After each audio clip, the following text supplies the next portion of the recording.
వడ్డీలకు తీసుకోవడం వల్ల, బాగా ఆక్రమించుకొని బాగా సంపాదించడం వల్ల వారి కుటుంబంలో శాంతి ఉందా? వారి కుటుంబంలో సమాధానం ఉంటుందా? వారి కుటుంబంలో ఆరోగ్యం ఉంటుందా? వారి కుటుంబంలో శాంతి సమాధానం సమకూర్చబడుతూ ఉంటుందా? దేవునికి స్తోత్రము కలుగునుగాక. హల్లెలూయా. ఎప్పుడు చూసినా వేదనే, ఎప్పుడు చూసినా దుఃఖమే. ఏంటయ్యా వారికి డబ్బుందా? ఓకే ఉంది. పేరుందయ్యా? ఉందయ్యా. ప్రజ్ఞత ఉందయ్యా? ఉంది. మంచిది. బంగారంలో ఉందయ్యా? బలగంలో ఉందయ్యా? కానీ వారి కుటుంబంలో ఆరోగ్యం లేదయ్యా, శాంతి లేదయ్యా, సమాధానం లేదయ్యా. కారణం ఏంటంటే ఆక్రమణ.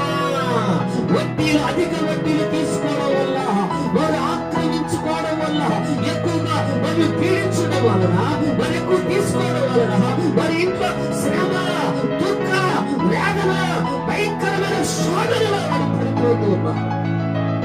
ఈనాడు చాలా మంది కూడా ఆక్రమించుకోవడం ఎక్కువైపోయి, తాకట్లు పెట్టుకోవడం ఎక్కువైపోయి, వడ్డీలకు వెళ్ళడం ఎక్కువైపోయి, నిజమైనటువంటి ప్రేమ లేకుండా పోతూ, అయ్యో నిజంగా దేవుడు దుఃఖపడుతూ ఉన్నాడు. అయ్యో నా బిడ్డలు ఇలాంటి పరిస్థితిలో ఉంటున్నారు, ఇలాంటి దుఃఖమైన పరిస్థితిలో ఉంటున్నారా అని దేవుడు దుఃఖపడుతూ ఉన్నాడు. దేవునికి స్తోత్రం కలుగునుగాక.